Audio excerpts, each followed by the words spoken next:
bem-vindos aí ao primeiro episódio aí do Hitcast. Seja bem-vindo, Ricardo. Obrigado. Rafa, vulgo Haruno. Deixa no vácuo? Vou, claro, óbvio. Nossa.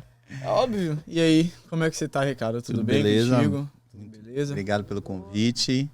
Né? Um prazer estar aqui com vocês para bater esse papo. E você, Rafa, tudo tranquilo? Tudo bem. Comigo tudo suave, tudo tranquilo também. É engraçado, tipo... Não, muito obrigado pelo convite. O cara literalmente foi quem possibilitou isso aqui acontecer. O cara literalmente possibilitou essa ideia acontecer. Tipo, não, muito obrigado pelo convite. Enfim, pra gente começar, mano, tipo...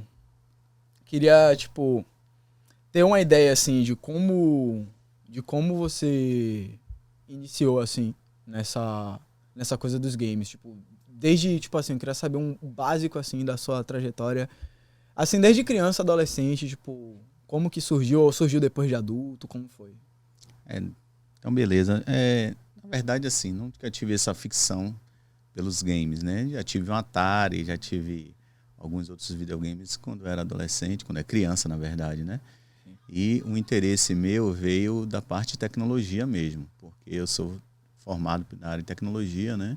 Trabalhei muito com tecnologias e venho estudando a parte de games na parte, digamos assim, de como se fosse um negócio mesmo, né? Na verdade, não é um amor pelos games, mas um amor pelos negócios, pelo empreendedorismo. Sim, imagino. Né? Então, como o mercado de games tem crescido muito, né? Assustadoramente, na verdade, né? Então, a ideia dos games veio antes mesmo da pandemia, de ter alguma coisa nessa área de games, e a gente veio estudando o que poderia ser. Quando surgiu a oportunidade de ter uma Studio Games, né, de comprar uma franquia que estava nascendo, né, a gente peguei do início mesmo, e trazer esse negócio para Salvador. Então, assim, a ideia de ter a Studio Games foi partindo daí, do crescimento que tem esse mercado, né? Mas não pela paixão exclusiva dos games, até porque eu não jogo quase nada, né? Mas, pelo menos, entendo de negócios. Ah, é isso, mano. Tipo, E a Studio Games, no caso, tipo, ela surgiu... Foi uma boa dúvida agora que surgiu. Tipo, ela surgiu, tipo, há quanto tempo? Existe há quantos anos a Studio? A Studio Games existe há mais de 4 anos, né? Ela foi uma franquia nova, né? É uma franquia nova. Ela, na verdade, ela nasceu lá em Manaus, né? No Amazonas, no Pará, desculpe, no Pará. Diferente, né? Improvável. Geralmente as franquias surgem em São Paulo. Então, surgiu lá. Surgiu lá e depois migrou para Fortaleza, né? Onde teve uma expansão. E em Fortaleza eles abriram a franquia, né? O modelo de franquias. A gente já estava estudando se tinha alguma franquia nessa área, né? Se já tinha alguma possibilidade de alguma abertura de alguma empresa nessa área. E aí, quando eles abriram o modelo de franquia, eu já estava de olho e fui uma das primeiras a ser compradas. E agora eles já estão em Campinas, né? Em São Paulo. Houve muitas modificações. Hoje a compra da gente aqui foi antes da pandemia, então a gente teve que segurar a implantação, né, e tudo, porque os shoppings estavam fechados. Mas foi dessa forma. Então, assim, esse estudo veio de bem algum tempo atrás, né? Foi bom que a gente deu um tempo para fomentar bem ela, para estudar bem o que ia fazer. Sim, tipo... E, assim, Bom, foi mal. E como você conheceu a franquia? Como é que houve esse contato? O primeiro contato foi pela internet, né? A gente fez algumas reuniões online. Quando a pandemia deu uma aliviada, a gente foi lá na loja de Fortaleza. Fui lá na loja de Fortaleza visitar uma Studio Games que já estava aberta, né? Então, eu fiquei lá 7 dias, né? Olhando toda a operação da franquia, da Studio Games. E a partir daí, desse estudo, a gente voltou já com a cabeça já feita, assim, dizendo, vamos abrir mesmo uma Studio Games em Salvador.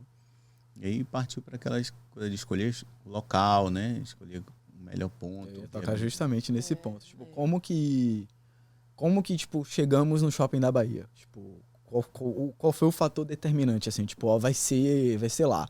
Tipo, porque a gente sabe, tem N lugares que poderiam ser, tipo, implantados, tipo... não somente em shopping, por exemplo, como tem a franquia... Qual mesmo que tem no estacionamento? que você havia falado? Daí em Juazeiro do Norte, é Upper Games. Né? Não, é outra coisa, na verdade. Enfim, podiam ser N lugares pra se colocar.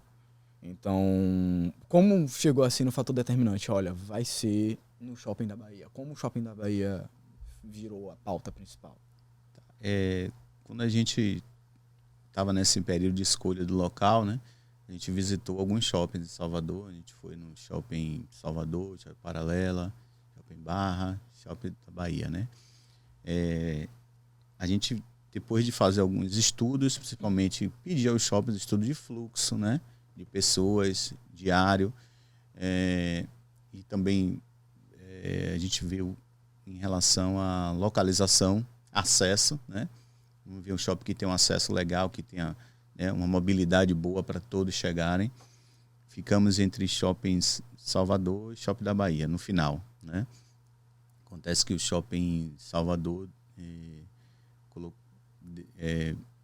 ofereceu para a gente um local que não era bom. A gente avaliou, era um local embaixo, no shopping, uma ala que estava inaugurando lá.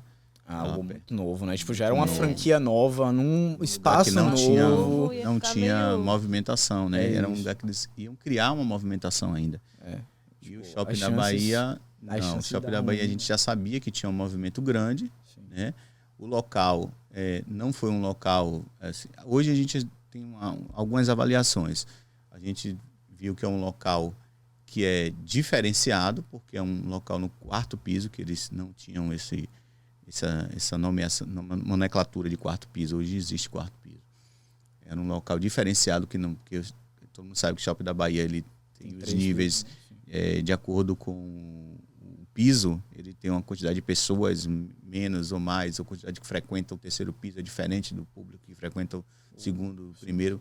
E a gente no 4º já ficar um pouco mais isolado, que é o que a gente acha hoje que está um pouco isolado, mas a gente ia aproveitar uma estrutura que foi de uma livraria que fechou, né, que era a antiga Saraiva, que era todo aquele local ali, dividiu, hoje é uma livraria lá e a gente entrou, né? A gente teve, claro, algumas vantagens, o shopping deu algumas vantagens para a gente, depois de apresentar o projeto, para a gente ir para lá, né? Algumas vantagens, e o Shopping Salvador não ofereceu uma vantagem para a gente ir para lá. Se bem que depois eles me ligaram, né, querendo que a gente fosse para o Shopping Salvador, mas agora já tinha feito tudo mudado, no Shopping da Bahia. Então, a escolha foi disso. O local, o tamanho da loja, né, e o fluxo do shopping. Né? E também, muito determinante também, o modo de se chegar no shopping, né? A gente chega ali por ônibus, metrô, a gente está no centro, bem no centro. Rodoviária também, né? Em frente à rodoviária, então o fluxo de pessoas acaba sendo bem interessante. Né? Exatamente. Chega de metrô lá também. Chega de metrô bem de frente, né? Chega a ser um ponto de encontro, fora que o Shopping da Bahia acho que é um dos shoppings, se não o mais tradicional, um dos mais tradicionais que tem aqui em Salvador. Era o antigo Iguatemi. Todo mundo já ouviu falar do Iguatemi. Então. Exato. Até hoje eu chamo de Iguatemi. Até isso, até muita gente chama aí de Shopping Iguatemi, né? Iguatemi. Então, é isso. Então foi tudo isso, juntou vários aspectos, né? Vários benefícios da gente colocar lá no Shopping na Bahia. Pô, legal. E tipo, outra coisa, tipo, sobre tipo, esportes eletrônicos. Tipo, a gente sabe que eu conheci a Estúdio justamente, eu já conhecia, óbvio, pelo Instagram, mas querendo ou não, pelo Instagram eu conhecia por conta de pessoas que já trabalhavam nos esportes, né? Que era, no caso, a Thaís e algumas outras pessoas que já visitavam lá. E, obviamente, para quem não sabe, até hoje, há 5 anos, eu sou narrador de esportes eletrônicos. Então, eu conheci vocês justamente pelo próprio campeonato que o Shopping da Bahia fez. Então, tipo, o Shopping da Bahia fez o SDB Games, que foi em parceria com vocês, foi lá na loja, tipo, em frente à loja, teve toda aquela maluquice, foi doideira, inclusive foi muito massa aquele evento. Tipo, eu conheci por lá. Vocês estavam ali focando em parte de esporte eletrônico. Eu queria saber, tipo, para o futuro, a Studio Games, tipo, a sua franquia da Studio Games, ela tem foco para esportes eletrônicos? Ela foca mais no entretenimento, nos cursos, na parte educacional, né, que a Studio Games tem?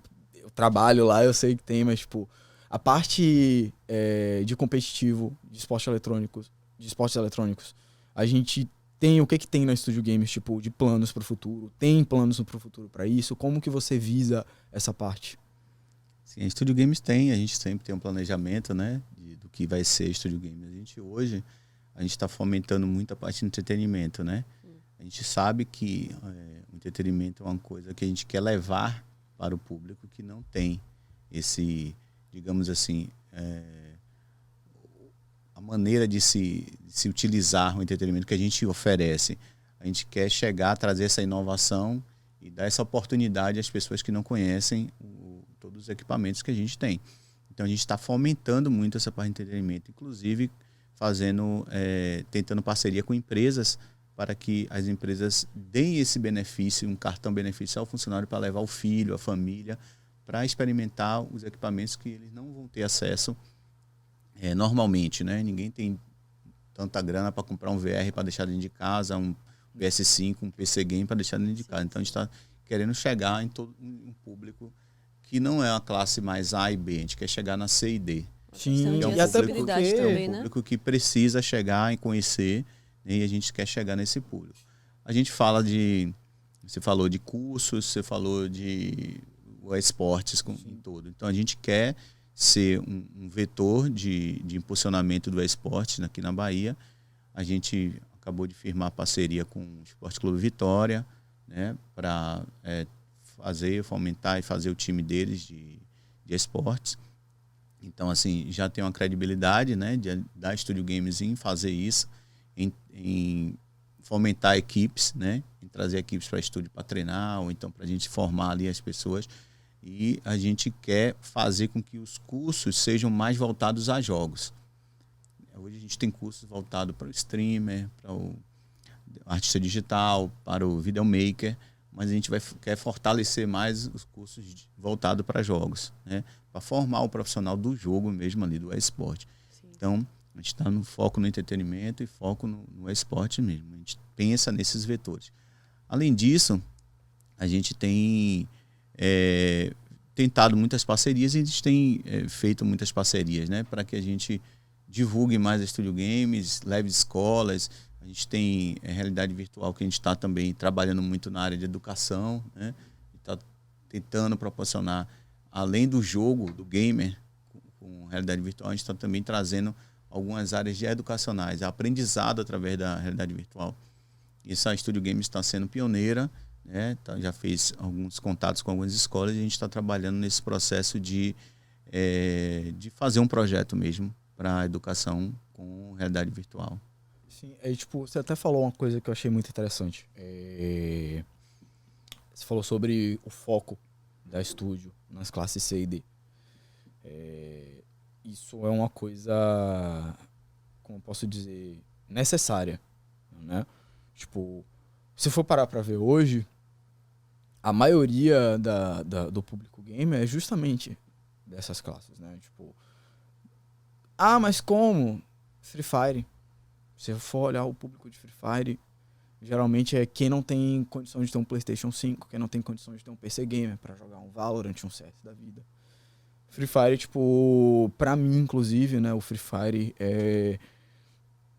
muita gente não gosta do Free Fire, mas pra mim o Free Fire é um dos jogos, assim, mais necessários e mais excepcionais justamente por conta dessa questão da inclusão social e digital, porque qualquer um joga em qualquer celular. Tu abrir a Play Store aí, você vai rodar Free Fire no seu celular. Exato. Eu vou rodar Free Fire no meu celular, ela vai rodar no dela. Exato. Se o brother tá ali no canto, eu pegar o celular dele também, ele não tá aparecendo na câmera, mas tá ali. Ele pegar o celular dele também. A gente já fez um squad de Free Fire, a gente já fez um time de Free Fire aqui. Então, olha como simples você fazer simples, entre muitas aspas, você fazer uma equipe de Free Fire. Fazer um time, fazer uma line-up, né? Não falar um time porque a gente sabe que fazer uma organização, fazer uma empresa é uma coisa extremamente difícil. Uma organização é uma empresa. Uma organização, um time, ela é uma empresa. Você, mais do que qualquer um aqui, sabe como gerir uma empresa é difícil. Então, o Free Fire, pra mim, tipo, ele é um foco Isso. Então, essa parte de, voltando para a inclusão, classe C e D, tipo, o foco da SG ser para isso, é uma coisa muito necessária, tão como o Free Fire é. Porque, querendo ou não, a maior parte do público, a maior parte da população pertence a essas classes. Se você for olhar, classe A é tipo, não vou dizer números, mas deve ser, sei lá, estourando 5% da população brasileira. Menos. Até menos. Isso eu falo assim, estourando, deve ser no máximo, eu não sei quais são os números. Mas 90% da população brasileira é classe C e D, então o público vem disso. Se você botar 100 milhões de pessoas assistindo uma live, 90 milhões vão ser classe C e D.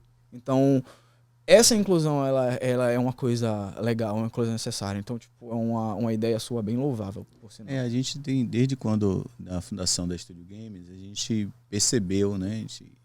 Na última reunião que eu tive com a agência, que a gente faz gestão de tráfego, e eles me perguntaram como é que estava lá o tráfego, né?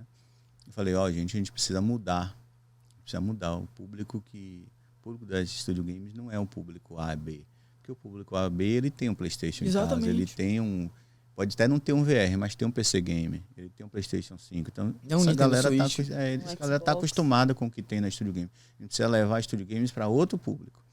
Então, vamos mudar o tráfego para áreas periféricas, vamos mudar o tráfego para subúrbio, para as áreas que estão adjacentes ali ao shopping, mas que traga esse público que não conhece esses equipamentos para trazer para a Studio Games, para conhecer, para jogar e para ter a oportunidade de pagar um valor e usar o equipamento, já que a gente nem todo mundo pode ter em casa. Então, o foco mudou, né? A Studio Games, a gente sabe. Aí você falou do Free Fire, realmente a gente já visitou diversas escolas, praticamente toda a galera das escolas jogam Free Fire, não tem para onde correr, né? Eu jogo Free Fire, mano. Eu não gosto de Free Fire, eu jogo. Então todo mundo joga. Então quanto mais acessível, o celular é acessível às pessoas, e quanto mais a tecnologia está acessível, mais a gente vai ter gente jogando, né? Então se tiver jogos igual o Free Fire, hoje você tem jogo de, por exemplo, não só o Free Fire, mas futebol, né? Também tá rolando no celular também agora, então FIFA, e foi né? do PES, né? Não, foi derivado do PES. Sério? Legal. Então tá no celular também, e aí muita gente está jogando também, então você tem algumas vertentes que estão indo para o celular, e quanto mais tiver jogos para celular, melhor. Não estou falando assim, porque a Studio Games não tem essa vertente de se o cara chegar no celular lá, mas eles podem emular o jogo em cima de um PC lá e jogar lá, né? Então a gente precisa levar essa galera para lá para conhecer a Studio Games. É isso. E aí, Rafa, você tem alguma coisa? Rapaz, eu queria saber qual é o time de esportes que te cativa atualmente. De esportes? Assim, tem um favorito? Nada não? Eu não tenho um favorito, mas eu acompanho muito a Loud, né? E a NPEN também. Pen Gaming, né? Então, mas assim, a Loud me chama muito a atenção, né? Não porque os caras são vitoriosos, mas pelos projetos que é construído por trás disso, né? Então, eu conheço o que estão fazendo sobre isso. Tem uma arena nova, inclusive gamer, que foi criada em São Paulo, né? Na PEN, né? Para jogos. A Loud, porque assim, ela conseguiu... A Loud também tem arena, se eu não me engano. E ele, na verdade, é a equipe que consegue conectar a ponta... e as duas pontas, que são a galera, que são os patrocinadores que estão querendo patrocinar, e os jogadores. Então, eles conseguem fazer essa conexão e trazer grandes patrocinadores para eles, para a equipe deles, e ser sustentável, né? É isso que a gente busca, as equipes buscam isso, ser sustentáveis, né? Que os jogadores possam viver daquilo. Mas para isso precisa de patrocínio. Exato. E tipo, a Loud, ela é uma coisa, tipo, um ponto que você falou, a Loud, ela não funciona somente como uma equipe, né? Ela não é um time de esporte eletrônico. Né? Nós somos um time, não. A Loud não é um time. A Loud, ela... Eu não sei nem mais o que dizer, o que a Loud é. Acho que já é uma franquia. A gente pode dizer assim, dentro do meio empresarial, ele já é um ecossistema. É, um ecossistema, pronto. De diversas vertentes, né? Tipo, a Loud, ela é uma produtora de influenciadores. Conteúdo. Ela é uma produtora de influenciadores digitais. ela é uma produtora de conteúdo, é um time de esporte eletrônico, é marca de roupa. Então, a Loud, ela já se tornou uma coisa além de somente um time de joguinho aqui. Não é. Não é. A Loud é além.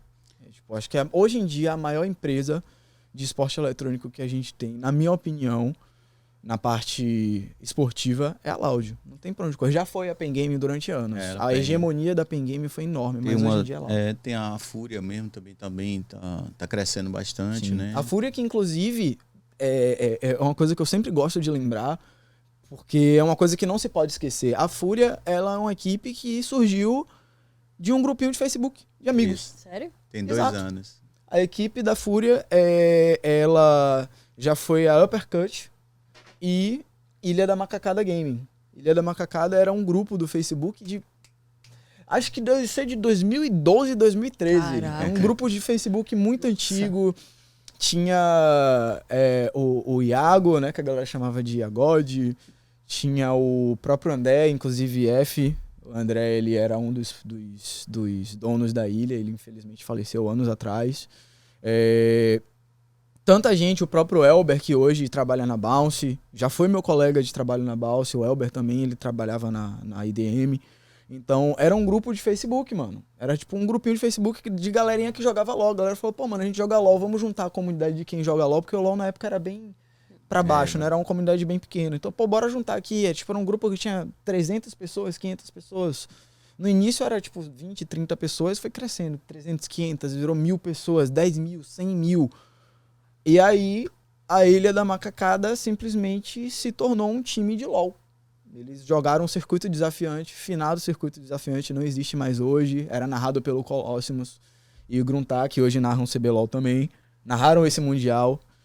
Então, tipo, a Fúria, os primórdios, o início da Fúria foi justamente isso. Um grupinho de amigos no Facebook que se tornou um grupo gigante, se tornou uma equipe e hoje é a Fúria. E acho que isso é um espelho para muita gente, né? Você vê que quando a gente conversa com meninos de escolas, públicas principalmente, a gente percebe assim que eles já almejam, eles já enxergam isso, né? Eles já, pô, se eu conseguir juntar aqui uma galerinha aqui, todo mundo for bom, eu consigo formar um time, consigo subir, consigo ir além, né? Ele já tem, a maioria tem essa consciência que é claro que é igual um jogador de futebol comum, né? Vai ser difícil, porque muita gente jogando e poucos vão chegar lá em cima, mas tudo depende de estudo, tudo depende de esforço. Estudo e um pouquinho de sorte, né? É. Tem que ter um tiquinho de sorte.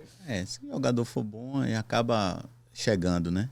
Mas eu acho que é isso. Tem espaço, né? E eu acho que a galera já está enxergando que o esporte pode ser uma coisa legal, pode ser uma profissão, né? Além das profissões que estão interligadas ao esporte. E são N profissões, na verdade, né? Tipo, a gente tem programação, desenvolvedor, tem designer, criação de conteúdo, empresário, streamers, a Rafa também é streamer. Videomaker. Exato, né? Tipo, videomaker, o pessoal que fez essa animação maravilhosa. Tem muita gente, narrador. Então, tipo, são... Os melhores. Não, parou, calma aí. Vai ficar tímido ele. Mas tem muita gente envolvida, né? Você, por exemplo, tem hoje, aí você pensar nesse... Aí você, mais ou menos, no ecossistema, como eu falei, você tem as próprias empresas de eventos, né? Que estão envolvidas, assim, vou criar um evento gamer, né? Meet, tipo, uma produtora de eventos, tem uma produtora de eventos amigo seu, inclusive, né? Tipo, parceiro seu. Isso. Então, a gente tem esses produtores, a gente tem uma expectativa que o ano que vem tenha uma feira gamer grande aqui em Salvador, a gente já está fomentando isso, né? Então, assim, tem muita gente envolvida já de olho nesse mercado. Inclusive, tocando em mamão, tipo, uma coisa... Sobre o que eu falo da questão de que também tem a parte um pouquinho de sorte. Tipo, é esforço? É esforço.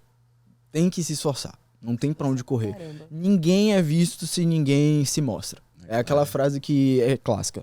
Se você não se mostra, ninguém vai te ver. Se tu fica escondido no teu quarto, ninguém vai abrir a porta do seu quarto milagrosamente e falar, amigão, vamos fazer? Vamos querer? Não vai acontecer. Então, tem que ter vontade. Tem que botar a cara a tapa. Mas tem um pouquinho de sorte. Tem que ter consistência. E tem que ter um pouquinho... Tem um pouquinho de sorte. Tem aquela pitada de sorte. A pitada de sorte na minha vida, por exemplo, mamão. Eu só passava o dia inteiro jogando LOL. O dia inteiro jogando LOL. Jogando LOL. Entendia muito de LOL, entendo bastante de LOL. Só que eu só passava o dia inteiro jogando LOL, pegava um diamante ali, diamante 2, diamante 3, diamante 4 da vida, e ficava, pô, queria jogar. Jogava um campeonato ali, aqui, inclusive eu tenho um segundo lugar de um campeonato de bairro, mas era isso. Não me mostrava. Como que dei a virada de chave da sorte? Apareceu um negócio de ser coach de time, que era Salvadores. É um time que não existe mais hoje. Time que deu muito problema no cenário, inclusive. Mas fica pra outro dia isso. Virei coach, virei narrador. Eu falei, pô, mano, eu joguei com os caras, eu falei, que é isso? Eu fui amassado. Eu falei, não, eu não tenho condições de ser jogador. Eu não tenho... a história da sua primeira vez narrando depois? Conto outro dia, fica pra outro dia isso. Aí, pô, virei o coach lá, tal, porque eu não tinha condições de jogar. Eu falei, não tenho condição, eu não tenho cabeça, eu não tenho psicológico, eu não tenho emocional pra ser jogador, vou ser coach. Fui coach. Eu sendo coach, não lembro direito o que foi que aconteceu, mas eu conheci Mamão. E aí, Mamão abriu uma seletiva pra narrador. Ele precisava urgente de narrador pra fazer a Copa Meet New Stars. Só tinha o Knut. Não tinha Ruguinho, não tinha ninguém. Só tinha um narrador aqui. Salvador todo, um narrador. Mamão precisava de 2. Mamão falou o seguinte, eu vou abrir a seletiva pra narrador, preciso de narrador. Abriu a seletiva pra narrador e postou num grupo daqui de Salvador, que era tipo uma ilha da macacada de Salvador. Era Esportes BA. Ele postou nisso, aí eu vi o link e eu falei, rapaz, não vou não. Falei, eu não vou não. Não vou não. Aí na época eu tinha uma namorada, né, que era a minha antiga noiva. A gente, logo no início do relacionamento, aí tipo, ela virou e falou, mano, você viu o negócio lá de narrador? Eu falei, eu vi. Não vou não. Tô de boa. Eu não tenho condições de falar. Eu sou introvertido, sou isso aqui. Criei 10 mil defeitos pra não fazer. Resumo. Ela me convenceu. Eu falei, pô, então vou lá, vou botar. Fiz a inscrição desacreditado, nem aí pra nada. Mamão trocou uma ideia comigo, que eu já conhecia Mamão de anos, de 2013, da época que a Meet era LEDs. E ele fazia uns Bar Legends, né? Fazia uns encontros gamers. Eu já conhecia ele de vista. A gente começou a conversar sobre LoL. Ele falou, pô, você entende de LoL, né, velho? Pô, legal. Aí, vou botar Knut pra fazer o teste com você. Knut era colega de escola meu. Ó a sorte. Era um colega de escola meu, do clube de xadrez. Lembra que eu falei que eu jogava xadrez no colégio? Ele era o meu colega do clube de xadrez que eu não via há mais de 5 anos. Caraca, velho. A sorte. Isso é sorte. Aí já teve amizade. Teve amizade, claro. Não vou dizer que foi peixada porque foi talento também. Eu entendia muito de LoL. Tinha amizade, a sorte da amizade. E eu fiquei igual um psicopata assistindo o Tichinha. Eu peguei todos os negócios do Tichinha, todos os cortes do Tichinha narrando e ficava estudando como ele narrava e comecei a narrar. Tanto que a galera falava, eu tô o Tichinha de Salvador. Aí, peguei o básico de como narrava, fiz o teste, que não te falou não, velho. É ele. O cara entende, já tem a sinergia que a gente era amigo de escola e o cara se esforça. Foi. Teve esforço. Teve vontade, mas teve sorte também. A sorte de me bater com Mamão. A sorte ajuda quem persiste, né? E hoje eu só tô aqui por conta de Mamão. Eu só tô hoje aqui conversando com você e com você por conta de Mamão. Afirmo. Tem alguém pra introduzir no mercado, né? Pra jogar você no mercado, né? Então é isso, tipo... Abrir aquela portinha. Exato. E é isso que é o quão importante o que você faz. O trabalho que você faz é importante porque essa parte educacional, essa parte de ensinar como você pro player, como vou gerir minha carreira, como eu vou ser videomaker, como eu vou ser desenvolvedor, como eu vou ser designer. Vocês ensinam isso, a gente ensina isso na SG, né? Então, isso é o quão importante. É a sorte, a pitada de sorte, a preparação.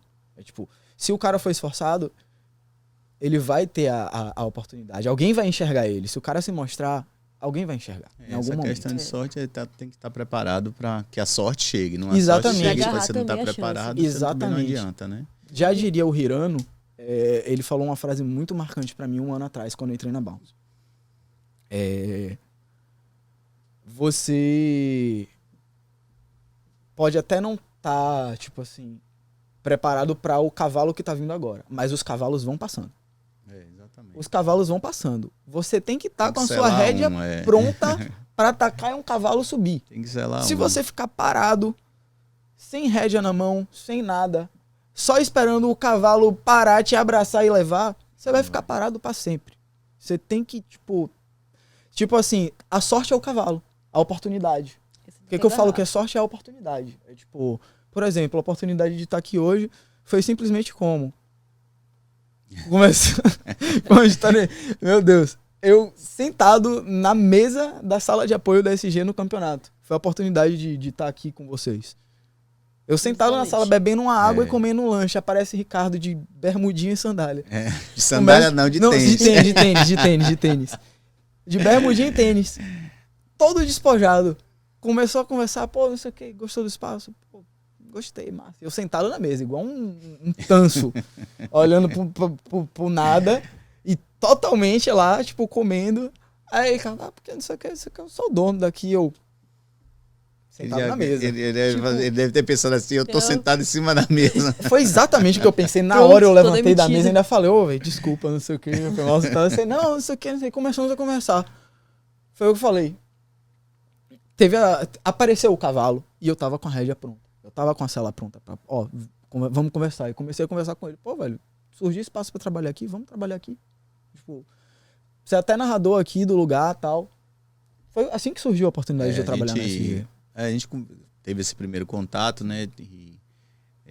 Na estúdio a gente sempre tava visualizando o mercado, né? Trazer pessoas que sejam da área, que entendam o que a gente está fazendo, entendam onde a gente quer chegar.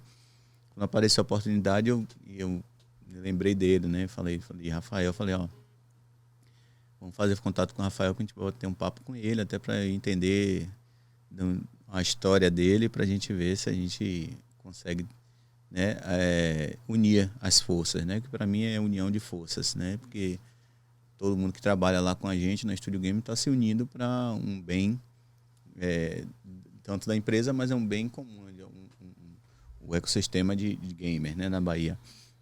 Então, a gente conseguiu conversar bem, né, a gente entender o propósito dele e a gente trazer ele para a Studio Games, né, para que a gente pudesse trabalhar junto. E, ao mesmo tempo, né, como a gente sempre tem projetos ao redor, né? E aí foi também surgindo esse projeto aqui com o Bruno aqui do estúdio, né? Que a gente já estava com uma conversa já anterior e surgiu a ideia de fazer o podcast, né? Que virou o Hitcast, né? E aí, melhor que Combo e aí Fofo. mais uma vez, não, Combo mais Fofo uma não, vez, não, era não. mais uma vez de uma conversa lá no Rapaz. estúdio. Eu falei, vamos aproveitar o Rafael que tá aqui e não sabia, pra você ver, não sabia. Mas já tinha um projeto na cabeça. Eu não sabia que ele já tinha um projeto de podcast, mas eu visualizei que ele poderia, junto com a Rafaela, ser os apresentadores. Então, foi ali naquela hora ali que, já com a conversa com o Bruno, lá na Studio Games, que eu chamei Rafael. Chamei ele e falei, a gente está aqui conversando sobre a criação do podcast, eu quero que você seja o apresentador do podcast. Ele falou, então Rafaela também. Foi então, realmente, uma das condições foi literalmente isso. Eu falei, pô, velho, tem que puxar a Rafa, tipo, até porque... A gente tem uma dinâmica muito boa, velho. Não somente a questão da dinâmica, né? A questão toda, tipo assim, era a pessoa perfeita. Tipo, a pessoa perfeita pra fazer. Eu não sabia que você tinha esse projeto de podcast. Então foi assim, uma A coisa sorte, assim aquela coisa, tipo, o cavalo, o cavalo apareceu, você tava com a cela pronta. E vai. A gente já estava preparado, você já estava preparado para isso, né? Então, foi isso assim que aconteceu o Hitcast. Então, aí mais uma vez a gente está falando sobre isso. Você falou, que proporcionou vocês estarem aqui, mas não é isso. Não é eu que proporcionei. Eu acho que Todo a mundo preparação tava pronto. Todo mundo estava proporcionou, pronto. né? Basicamente, o cavalo apareceu pra você, apareceu pra mim, Meu cavalo apareceu aqui. pra ela. Lá ele. Que isso? Todo mundo preparado para o podcast e para as outras coisas que vão vir, né? Sim, aí tipo, é isso. Então, quebrando um pouco essa linha que a gente está sobre o podcast, sobre estar preparado para as oportunidades. Na verdade, nem quebra tanto, né? Porque o que eu vou falar agora é também um pouco sobre preparação. Tipo, a gente sabe que você também é professor, além de empresário, né? Tipo, eu queria saber como foi a sua trajetória acadêmica, assim... Desde, eu vou dizer, nem ensino fundamental, porque ensino fundamental ninguém tem ideia de nada, mas tipo assim, Exatamente. como que você escolheu o seu curso? Qual foi o curso que você escolheu para a faculdade? Como surgiu e seu interesse por tecnologia, Exato. por jogos também? Então aí Exato, vai ter que tipo, voltar isso aí, muito tempo, né? lá pro ensino médio. Eu quero lá do não, ensino bora, médio. bora, Quero te bora. botar pra falar. Ainda bem que a gente tá citado aqui, porque lá vem história. Afe Maria, tem que voltar muito Senta tempo. que lá vem então, vamos história. lá. Eu fui menor aprendiz do Banco do Brasil, né? Eu entrei com 14 anos lá, através de um concurso. Fiquei até os 18 no Banco do Brasil. E eu caí logo na área de tecnologia, né? Olha.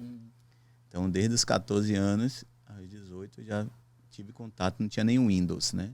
Era tudo MS-DOS, ou código... Tudo trabalhar com código, né? Era aquela telinha preta. Exatamente. Lembra do CMD?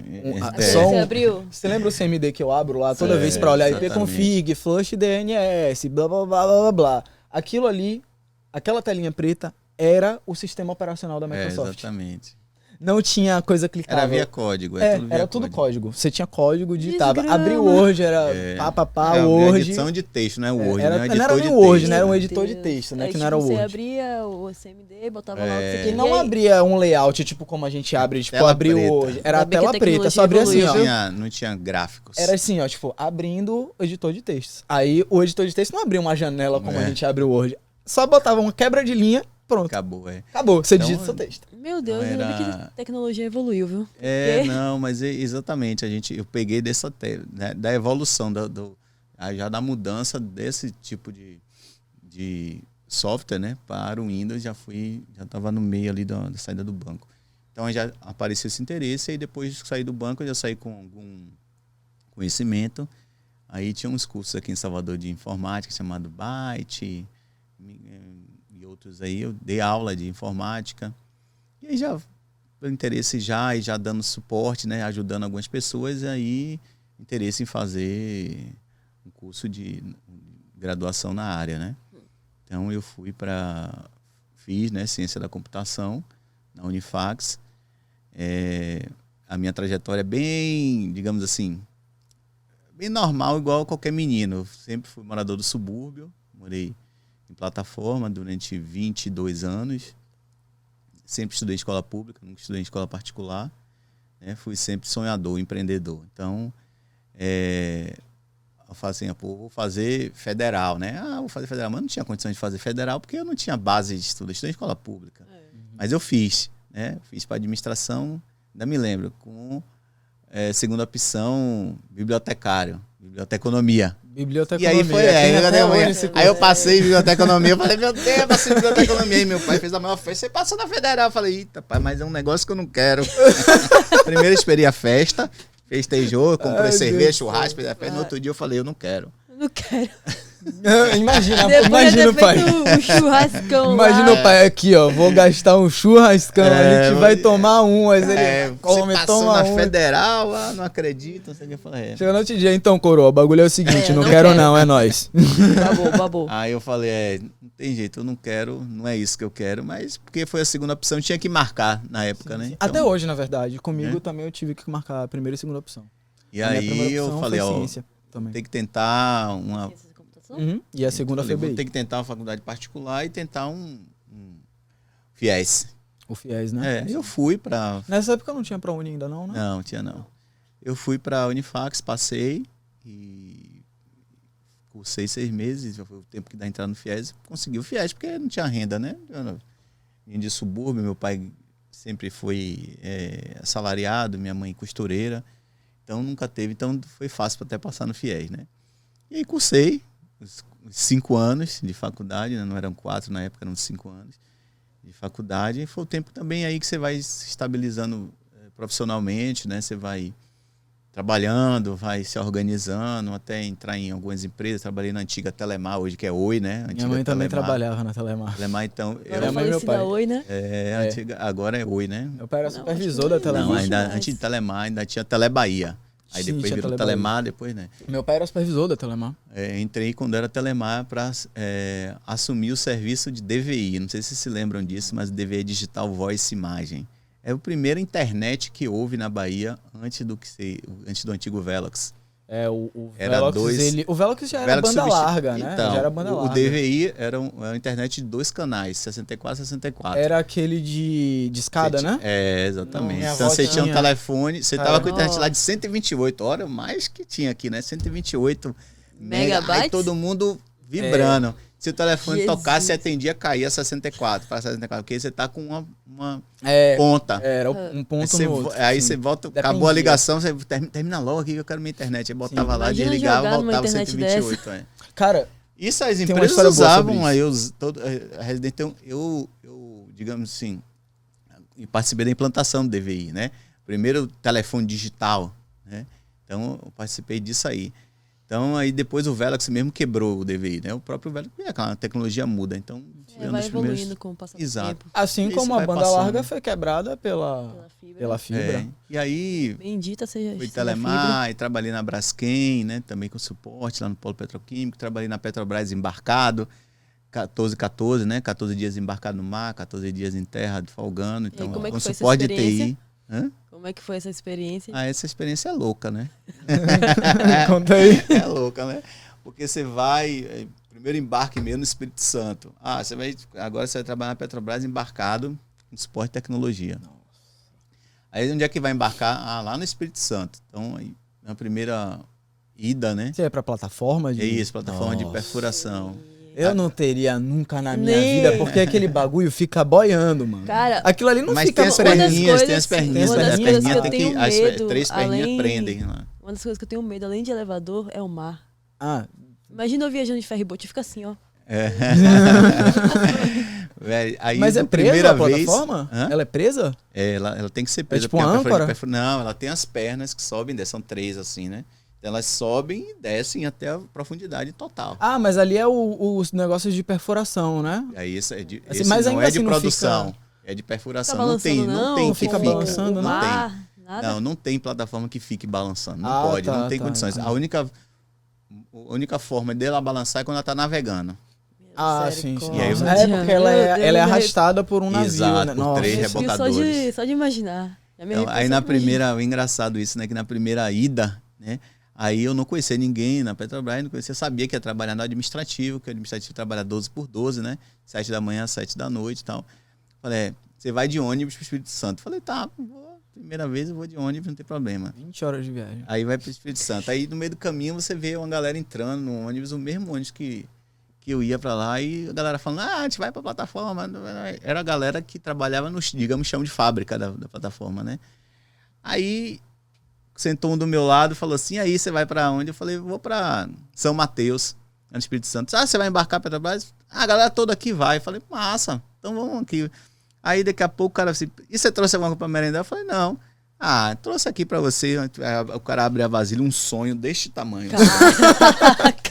O que é isso, rapaz? É um sonho, rapaz. Aqui você bate um desse, joga água, a porra incha aqui, pronto. Você já não precisa, você não fica com fome, você vai passar a viagem toda de estômago cheio e não vai gastar muito dinheiro.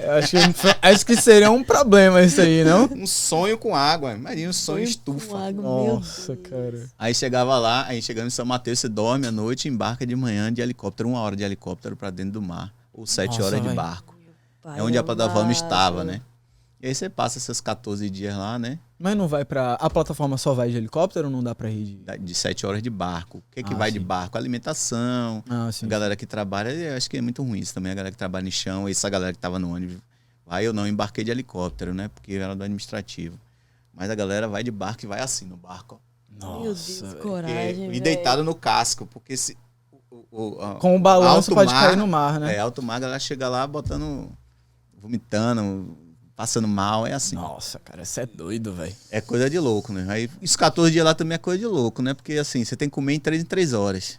Em 3 horas para tudo para comer. Por causa do mar, o mar é cansativo. Você tá em alto mar, Não o desgaste é fica mal, maior, né? não sei o quê. Então, 3 horas para tudo para comer. Ou Às vezes sai você nem de lá, tá com fome, né, sai mano? de lá, barra, ou você se segura, né? Porque tem tudo, né, na plataforma. Tem qualquer alimentação. Tem Pô, até legal, churrasco, rodízio, Nossa. feijoada. A merenda é pizza, hambúrguer, não sei o que, é tudo sorvete. Mas também, né, mano? O cara passa, vamos lá. O cara passa 14 dias se desgraçando numa plataforma. O cara chega de navio. Meu Deus do céu, eu não consigo. Mas agora pareceu mais atrativo, velho. E aí teve uma vez que eu tava na plataforma assim. Boa sorte. Teve uma vez que eu tava assim, na plataforma de São Mateus. Aí o gerente da plataforma falou assim, ó. Eu tava já. São 14 dias lá. Eu tava no, sei lá, no 10º dia, no 11º, assim. Ele falou, Ricardo, é o seguinte, amanhã a gente vai levantar a plataforma, ela vai viajar para Mossoró, Rio Grande do Norte. Nossa. Quem tiver aqui, um amigo eu meu sei que lá, você, eu sei que você está aqui, está perto de desembarcar, mas infelizmente você vai ter que ir, vai passar mais 10 dias a 12 dias viajando com a gente, a plataforma só vai desembarcar lá em Mossoró. Eu falei, é mesmo, velho? Aí foi então, assim, que você perguntou de balançando, eu passei os 12 dias de viagem, deitado, tomando Dramin. Sério? Quando eu levantava, eu ficava assim. Aí eu deito. Como a plataforma tá navegando, você tem 3 rebocadores puxando a plataforma, então a plataforma fica...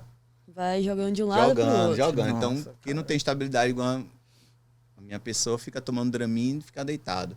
Até acabar a viagem, aí vem o cara da marinha, posiciona, aí desce as perninhas, posiciona ela, fica... Aí você desembarca. Rapaz, eu já fico enjoada viajando de ferryboat, imagina com isso. Você fica passando mal elevador, Rafaela. Mano, elevador, aquela... Poxa, eu ia falar um palavrão. Aquela porra cair ali, meu irmão. Morre. É muita coisa, assim. Depois, eu trabalhei na Sascar, que é uma empresa lá do Paraná, né? Do São José dos Pinhais, que é uma empresa de transmissão de dados via satélite para fazer rastreamento de veículos, para fazer tecnologia de embarcada para veículos. Então, assim... Eu atendia Norte e Nordeste, né? Então, a antiga Insinuante, Braskem, todos esses carros. Insinuante não existe mais, né? Não existe mais. Mas ele tinha uma logística grande de entrega. Essa logística, esses caminhões de entrega, como da Braskem e Petrobras, são monitoradas, né? 24 horas por empresa. Mas a empresa que eu trabalhava, GPS, ela né? provia tecnologia, não a empresa que monitorava. Então, eu trabalhava com a parte de dados. Então, tem a rede Inmarsat de satélites, né? Provia isso, eu trabalhava com isso, com os projetos, com essa transmissão de dados via satélite para esses equipamentos. Então, se eu tivesse aqui com o meu celular, eu poderia parar um caminhão desse pelo celular aqui. Caraca. Pode, ainda você consegue, hoje, tipo, né? travar o caminhão? Parar o caminhão, desligar, ligar, abrir uma porta, fechar. Pô, eu não sabia disso, velho. Essa é uma tecnologia embarcada, né? Então, eu já fazia isso há algum tempo atrás com o celular, né? Então, hoje em dia, a gente faz muito mais que isso. Eu posso delimitar uma área que aquele caminhão chegar naquela área, ele trava todo. Assim que acontece hoje em dia com cargas que tem valor agregado alto, se ele vai chegar, aí chegou em um posto onde o caminhoneiro vai dormir, eu daqui da central travo o caminhão todo. E só destravo de manhã, na hora dele sair. Eu posso fazer isso. Lembrei, engasguei com água, velho. Inacreditável. Você, né? Na verdade, aparece no Homem-Aranha De Volta Pra Casa, se eu não me engano. Tem uma cena que acontece justamente isso. É tudo controlado pelo Jarvis. E aí, tipo, ele fica preso no caminhão. Aquela cena icônica dele. Ele meio que dá um pulo assim. Ele dá um pulão, dá uma cabeçada no negócio. Ele não consegue abrir caminhão, não consegue fazer nada porque é controlado pelo Jarvis. Então, basicamente a tecnologia mudou muito, inovou muito. A gente trabalhava antigamente com um chip de celular, hoje trabalha com 4 chips dentro de um equipamento desse.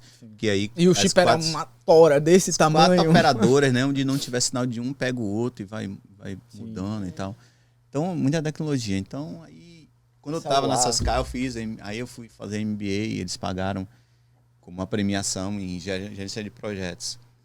Então, fiz a gerência de projetos, o MBA. Depois, quando saí dessas caras, essa cara foi comprada pelo grupo Michelin, um grupo estrangeiro.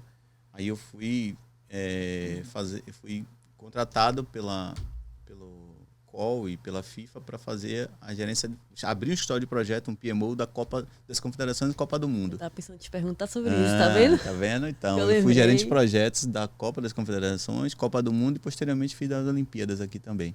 Pô, legal. Isso aí foi uma coisa que foi uma surpresa para mim, sendo bem sincero. Você tocou no assunto uma vez só. Foi quando a gente estava, inclusive, fazendo a reunião executiva, né? Desse podcast. Ricardo, não, porque não sei o que, Copa do Mundo.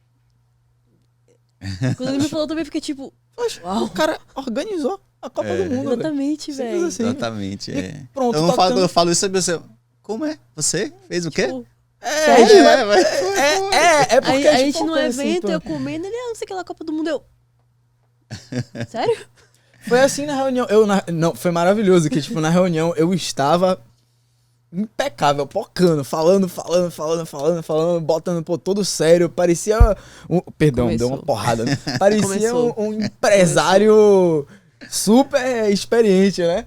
O cara meteu não, porque eu organizei a Copa do Mundo. Eu quebrei, eu fiquei tipo... Como assim? Eu virei uma criança na hora, velho. Inclusive, tipo, como foi essa experiência, tipo, de organizar a Copa do Mundo? Quer dizer, se você puder falar como foi a experiência, bastidores, etc. Assim, vamos falar assim, resumidamente, que é muito grande, é uma história grande, mas assim, pode resumir assim. Claro, foi o maior desafio que eu já tive, é muito maior do que Studio Games, mas é um desafio grande, porque assim, quando a gente fala em projeto, você tem um projeto de Copa do Mundo, é um projeto que envolve entes como governo, como a própria FIFA, o COL, que é a organização que fica que ficou aqui em Brasília e no Rio, que é o comitê local, né? E você tem verba pública envolvida, muita coisa, muita gente envolvida, né? E aí você tem um evento que você tem já data marcada para acontecer, hora... Não dá para atrasar. Não dá, exatamente. Ou você faz, ou você vai. faz. Então, assim, o primeiro desafio, o cara...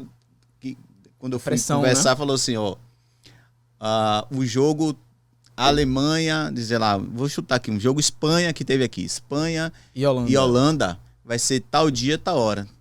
Problema seu, se vire. O ingresso está vendido e agora lá, você se vire para fazer todos os projetos acontecerem. A pressão falei, quem enorme, são esses né, projetos? São 50 e tantos projetos. Peraí, 50 e tantos projetos acontecerem, como assim? Aeroporto tem que ficar pronto, porto tem que ficar pronto, vias de acesso tem que ficar pronto, saúde, educação, saúde, policiamento, proteção às marcas. Aí, Baiana de Acarajé tem que ser, né, tem que tomar curso, tem que falar inglês. N Sério? projetos. Cada até secretaria. Isso? Aí a Copa do Mundo não envolve só o esporte.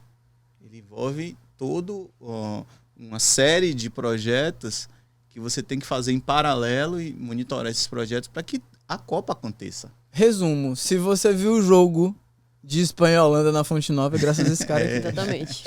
A gente tem muito a ver, né, com isso. Assim, várias reuniões que eu tive com o comitê organizador lá no Rio de Janeiro, em Brasília, eles falavam justamente assim, como é que tá o status do projeto lá na Bahia? Eu falei, tá assim, tá faltando verba para isso, o governo não liberou.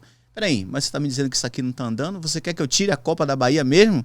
Você quer que eu passe os jogos que estão lá para outro estado? Já porque sério? Era essa pressão? Aí assim, mas calma. Rapaz. Mas calma. Então, sabe, era assim. Isso, aí cara. você vai pro governo, aí você ia pro governador, todo o projeto aqui tá custando 110 milhões. O governador fala assim para você, não, só tenho 50. Se vire aí. Foi assim. Sério? Só tem 50. E aí você tem que pegar a sua equipe, que aí foi uma equipe, tava comigo, né? Além do seu gerente de projeto, mas tinha um engenheiro mecânico, um engenheiro eletricista, um arquiteto, um engenheiro de telecom, um engenheiro civil, e aí a gente se reuniu, viu todos, a gente recebe um calhamaço de projetos da FIFA, dizer, esses são os projetos que têm que ser executados. A gente teve que estudar todos os projetos, aí pegar esses projetos e dar uma enxugada, digamos assim. Ou tirar os detalhes desnecessários.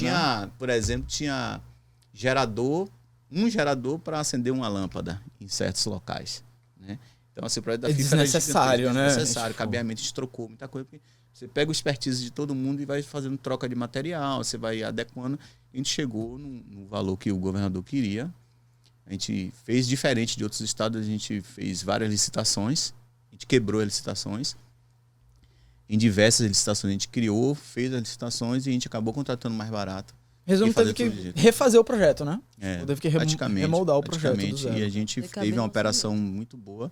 A gente ganhou até uma premiação da UOL como a melhor operação de estádio de toda a Copa. Tinha que ser na Bahia, né, velho? Pelo amor de Deus. O cara que tava por trás, né? Foi assim, foi uma experiência excelente, assim, tipo, aí várias coisas aconteceram engraçadas, assim, tipo, quando a FIFA, a gente vai fazendo na Arena Fonte Nova os escritório da Coca-Cola, escritório dos patrocinadores, da Visa, de não sei o que, da Budweiser, né? Então a gente faz monitoramento do projeto e vai dizendo, hoje você bota um projeto lá instalou isso, instalou ar-condicionado, instalou tapete, hoje chegou mobiliário. Quando a sala está pronta, você avisava. A gente tinha um monitoramento do projeto online para esses patrocinadores. Quando a sala estava pronta, eles vinham de outro país para ocupar dentro da arena, né, a sala deles. Mas eles falaram, a partir de 6 meses antes da Copa, a gente vai ter reunião todos os dias, 7 da noite, em inglês. Se virem. Era assim. Aí a equipe nossa não está toda preparada, inclusive a gente ficou 6 meses tomando aula todos os dias, de 7 da manhã a 9 da manhã de inglês, com o professor particular, toda a minha equipe, para 6 meses antes, para a gente começar a ter essas reuniões com a FIFA aqui na Arena Fonte Nova e com as outras pessoas que estavam envolvidas, que aí você tem pessoas de todos os lugares do mundo envolvidas com a Copa do Mundo. Então, o cara do broadcast, que é a transmissão, o cara é da Holanda, outro cara dos Estados Unidos, outro cara do Japão, outro cara do não sei aonde, todo mundo fala inglês. Né? Mas tudo que está envolvido, que tem entes da FIFA, principalmente o broadcast, que é a parte principal da Copa, que é a fibra que leva a transmissão, que é o que eles vendem, a transmissão, né? Eles vendem a transmissão para os países, para as empresas como a Rede Globo, que compra a transmissão. Então, isso é o mais importante da Copa. O broadcast é o que eles mais, assim, digamos assim, tenham mais cuidado, né? Porque é aqui que a gente ganha o dinheiro. Justamente, tipo, na verdade, é o tipo de coisa que a gente... Óbvio que jamais vai chegar a 10% dessa pressão aí toda, mas parte de transmissão, desde que eu comecei a ser narrador, a parada mais leal é a parte de transmissão. A parte, tipo, não dá pra falhar nada. Se falhar qualquer coisa... O caminhão de transmissão da FIFA veio de navio, pra você ter ideia. Então, maluquice, gigantesco, pesado e tal, veio de transmissão. Então, assim, na verdade, digamos assim, a montagem de uma Copa do Mundo é uma coisa gigantesca, né? A proteção às marcas é uma coisa que eles muito cuidam, que a gente cuide, a proteção às marcas, porque os patrocinadores têm que ser cuidados, eles têm que ser cuidados. Porque então, são assim, eles que botam o dinheiro, né? Exato, então assim, o raio da Arena Fonte Nova, por exemplo, um dia acontecer, não poderia ter uma cerveja que fosse de outra marca, um raio de 5 km. Não pode. Não pode nem ter um vendedor ambulante. Não pode ter um vendedor ambulante, exatamente. Aí, tipo, a polícia fazer o quê? Tipo, botava a polícia pra poder... A polícia tem que fazer, não a repressão, mas uma contenção, né? Uma contenção, tipo não pode. E tem várias, assim, são N situações, várias situações que ocorrem, né? E que a gente tem que ter, eu falei dos 50 projetos, mas a gente fez depois leva tudo para o escritório de projetos, a gente faz uma análise de risco, análise de viabilidade, e aconteceram 25 projetos, na verdade, né? 50, simultaneamente, para que a Copa acontecesse. Mas o assim, importante cara, é aeroporto e a arena foram os mais importantes. Mas 25 projetos não é uma coisa fácil. Não é. Tocar um projeto já demanda uma atenção, já demanda uma... Sabe, tipo... Uma energia. Uma energia. Tipo... Mais. Imagine 25 projetos. Caraca, e não véio. tem somente Não tem Você somente conseguia dormir? Provavelmente não, né? Muita gente pergunta isso. Eu saía da arena 2 da manhã, 6 meses antes do primeiro jogo, né? 2 da manhã e voltava às 7 da manhã. Todos os dias, domingo a domingo. Dormia 5 horas por dia. Domingo a domingo. Teve dia que não saiu. Saúde foi pro ralo, né? A gente tem que, digamos assim, a entrega disso era o nosso principal objetivo, foco, né? Então, assim, todo mundo estava focado e todo mundo estava gostando de participar de um evento dessa grandiosidade de uma Copa do Mundo. Imagina a gente tinha acesso, da Copa do Mundo, velho. A gente tinha acesso aos vestiários, aos jogadores, à comissão técnica. A gente está se sentindo dentro de uma Copa do Mundo é uma coisa sensacional, né? Assim, claro, tem tudo que você fez, tudo que você entregou. No final, a gente pôde acompanhar todos os jogos, a gente ficou num local especial, né, assistindo, né?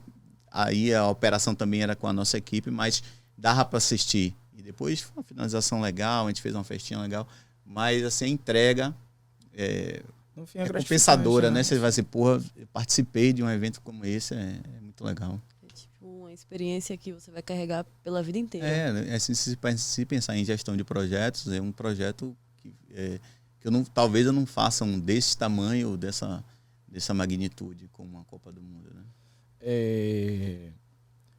Acho que isso até entra, na verdade, uma pergunta isso aqui. É tipo, pelo menos comigo funciona da seguinte maneira.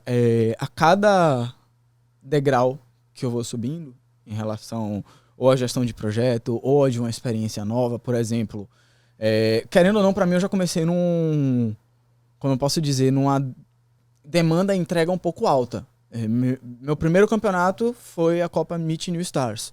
Meu segundo campeonato foram os Jogos Universitários da Bahia. Meu terceiro campeonato foram os Jogos Universitários Nacionais. Então, tipo, narrando gente de Rio Grande do Sul, de Rio Grande do Sul, Paraná, Manaus, Tocantins, N lugares. Tipo, o Brasil todo. Subindo os degraus. Tipo, meu primeiro degrau foi ok.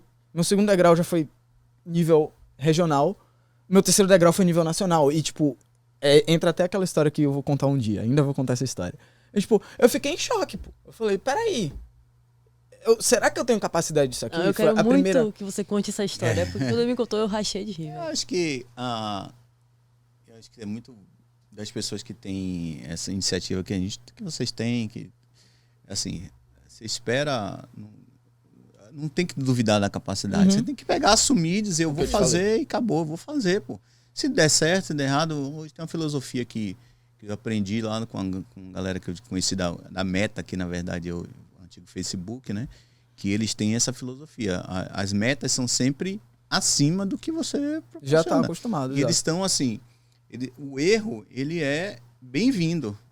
Na meta lá. O erro é bem-vindo, porque se você não errar, você não está tentando. Né? Você não está se testando.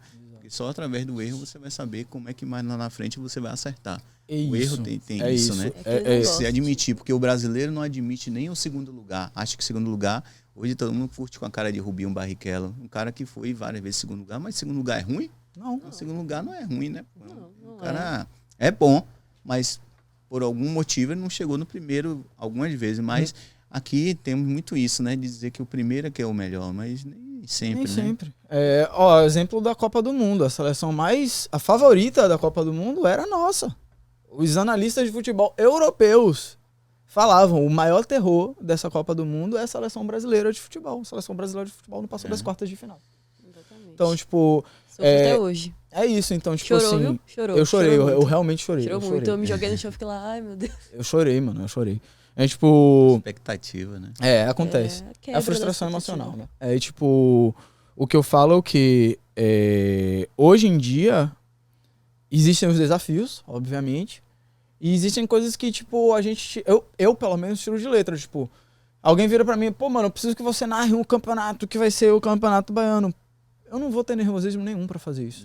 Porque eu já quebrei essa barreira. Então tipo, o que eu penso, você quebrou, acho que uma das maiores barreiras, se não a maior, que é organizar uma Copa do Mundo, ajudar a organizar uma Copa do Mundo. Então, pra você, depois desse desafio, as coisas ficaram mais fáceis, tipo assim, tô tirando de letra isso aqui, ou continua o mesmo? Não é que fique mais fácil, mas assim, depois da Copa do Mundo vieram outros projetos, né?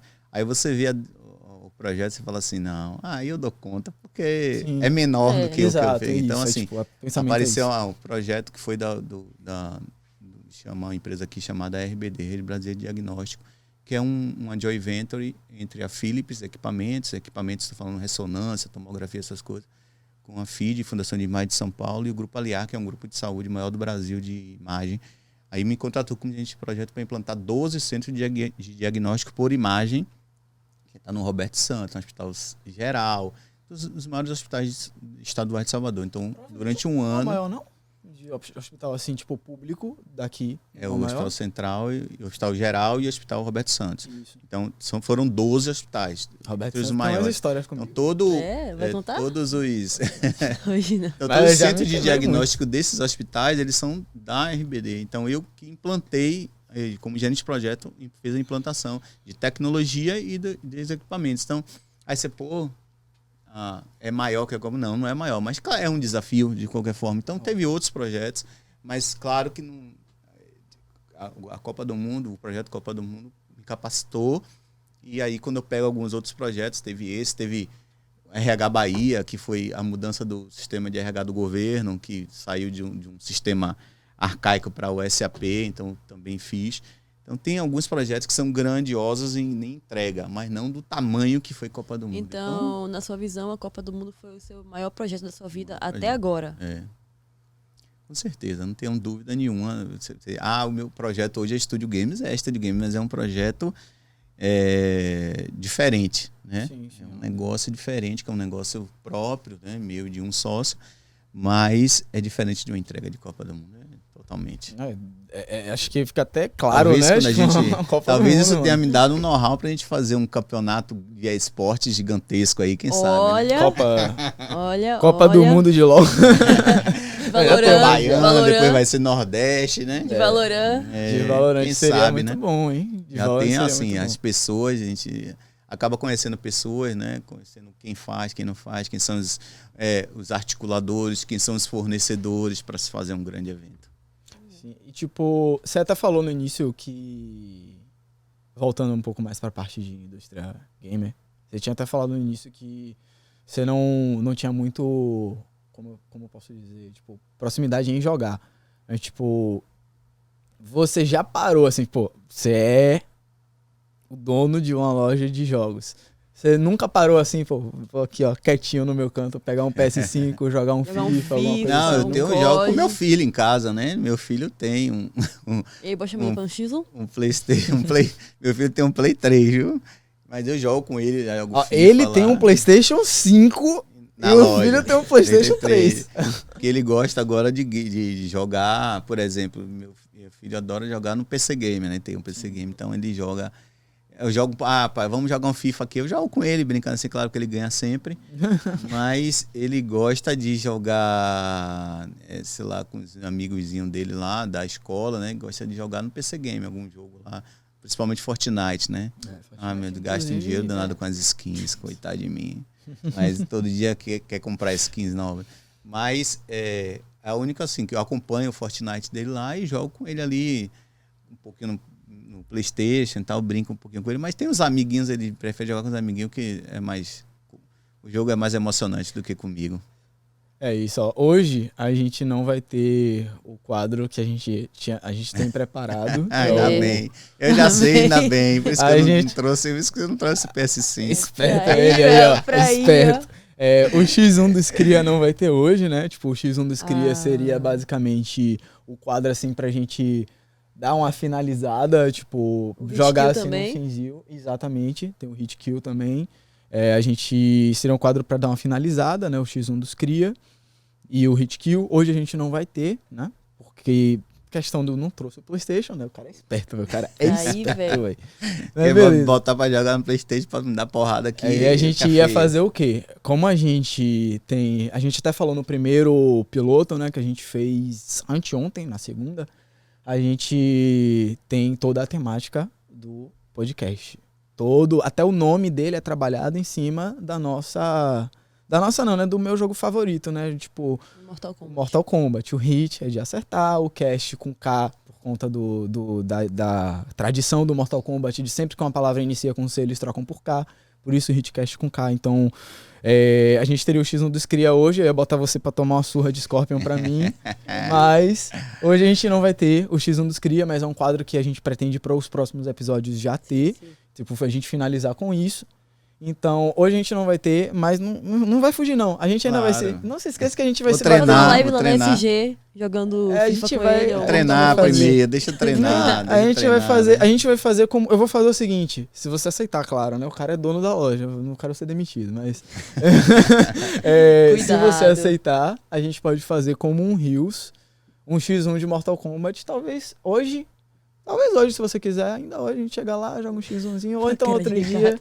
A gente treinar primeiro. Você treina. Vou fazer o seguinte, vou te dar uma semana pra você treinar. Tá você vendo? Treina. E aí semana que vem a gente joga um X1 no Mortal Kombat pra jogar no Rios do Instagram do Hitcast. Vamos tentar, né? E é isso. E aí? Vamos tentar. Aceita? Vou treinar o FIFA também, hein? Treinar um FIFA também, pode ser. Aí você vai jogar um X1 contra mim ou contra ela. Demais já, né? Vai ter que aprender, parceiro. Enfim. Então, tipo, pra finalizar o programa de hoje seria no X1 dos Cria, junto com o Hit Kill. A gente não vai ter hoje, então por hoje eu vou agradecer demais. Primeiro, te agradecer pela oportunidade, né, de apresentar essa ideia aqui, que era uma ideia que eu já tinha há um ano e pouco, quase 2 anos na minha cabeça. Desde sempre, na verdade, esse projeto surgiu muito embasado numa ideia do Como Fala Mais Joga, que era um programa que passava na Play TV ou era na MTV, eu não lembro direito. MTV, né? O Como Fala Mais Joga, ele era tipo o pessoal jogando PlayStation 2, PlayStation 3, jogando jogo de luta mesmo, Mortal Kombat, Tekken, tal, FIFA e conversando. Só que, obviamente, eu não queria fazer uma coisa desse tipo. O tempo todo jogando é maçante, é chato. Ninguém quer ficar, tipo, 3 horas jogando e falando. Não tem como você ter discernimento pra conversar enquanto joga. Tem que prestar atenção em duas coisas ao mesmo tempo. E aí o X1 dos Cria surgiu justamente embasado no Como Fala Mais Joga, que era um dos meus programas favoritos que eu tinha. Tipo, eu sempre gostei de jogar. Então, X1 dos Cria ser justamente pra finalizar isso. Como hoje não vai ter, então...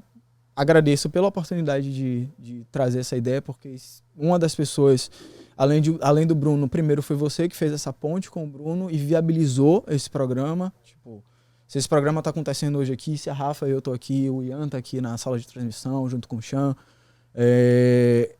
foi viabilizado primeiro por você, depois pelo Bruno, que cedeu o espaço também, mas é isso. E obrigado também por estar aqui hoje, né, com a gente, conversando. Eu acho que não poderia ser... outra pessoa pra estar aqui hoje. Tinha que ser você mesmo. Foi o cara que ajudou a botar pra frente. Exato. Foi quem deu início, quem correu atrás. Então, muito obrigado. Primeiro, pela oportunidade de estar na SG, que foi a primeira oportunidade que você me deu. A segunda oportunidade de estar aqui com você. E terceiro, por estar aqui hoje. É isso, mano. E aí, tem alguma coisa pra falar? Finalizar aí? Não. Eu acho que, como eu te falei, tudo tá se encaixando nos seus devidos lugares, né? Mas eu acho que tem tudo para dar certo o podcast, né? A gente tem acho que vocês têm uma pauta boa, né? É um podcast novo, é uma área que a gente espera que tenha crescimento e aí vamos cima, compartilhar, né? Vamos para cima que vai dar certo. É isso, então. Obrigado, Rafa, por hoje também. Obrigado, Rafa, aqui. Também. Obrigado, Ricardo. E suas palavras finais aí hoje? É isso aí. É isso aí. É isso aí.